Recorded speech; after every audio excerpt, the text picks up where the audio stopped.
شیخ محمد بن قائد رحمۃ اللہ تعالی علیہ بیان کرتے ہیں کہ حضرت محبوب سبحانی غوث اعظم رحمۃ اللہ تعالی علیہ نے ہم سے فرمایا کہ حج کے دن بچپن میں مجھے ایک مرتبہ جنگل کی طرف جانے کا اتفاق ہوا، تو میں ایک بیل کے پیچھے چل رہا تھا کہ اس بیل نے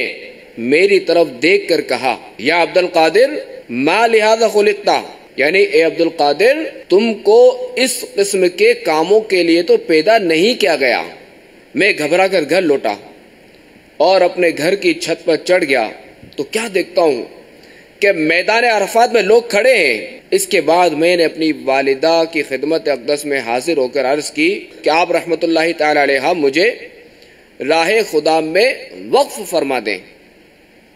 اور مجھے بغداد جانے کی اجازت عطا فرمائیں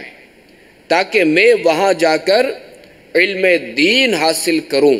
والدہ ماجدہ رحمۃ اللہ تعالی علیہ نے مجھ سے اس کا سبب پوچھا تو میں نے بیل والا واقعہ عرض کر دیا تو آپ رحمۃ اللہ تعالی علیہ کی آنکھوں میں آنسو آ گئے اور وہ 80 دینار جو میرے والد ماجد کی وراثت تھے میرے پاس لے آئیں، تو میں نے ان میں سے 40 دینار لے لیے اور 40 دینار اپنے بھائی سید ابو احمد رحمۃ اللہ تعالی علیہ کے لیے چھوڑ دیے۔ والدہ ماجدہ نے میرے 40 دینار میری گدڑی میں سی دیے اور مجھے بغداد جانے کی اجازت عنایت فرما دی،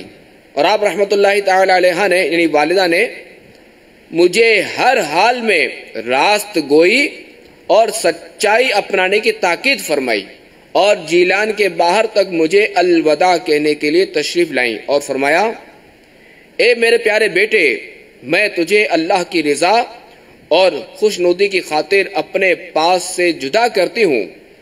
اور اب مجھے تمہارا منہ قیامت کو ہی دیکھنا نصیب ہوگا۔